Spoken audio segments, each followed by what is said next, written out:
Ancaman Iran terhadap Amerika Serikat dan Israel tidak hanya disampaikan lewat pernyataan para pejabat. Negara tersebut punya cara lain, yakni dengan memasang papan reklame berisi peringatan kepada musuh.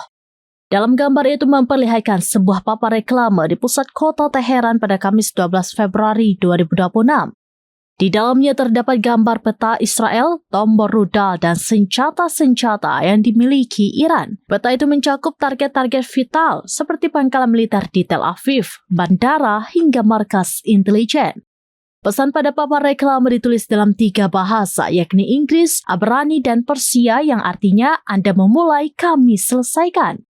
Seorang warga mengatakan bahwa reklame tersebut baru saja dipasang setelah perundingan nuklir dengan Amerika Serikat selesai.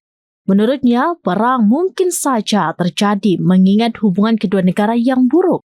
Namun, ia menegaskan bahwa militer Iran siap dan rakyat berdiri di belakangnya untuk mendukung. Sementara itu, perundingan nuklir yang berlangsung di Oman tidak menghasilkan apapun. Trump bersikeras bahwa Iran tidak boleh mengembangkan senjata pemusnah massal. Iran sendiri telah mengeluarkan peringatan bahwa Israel turut menjadi target jika Amerika Serikat meluncurkan serangan ke negaranya.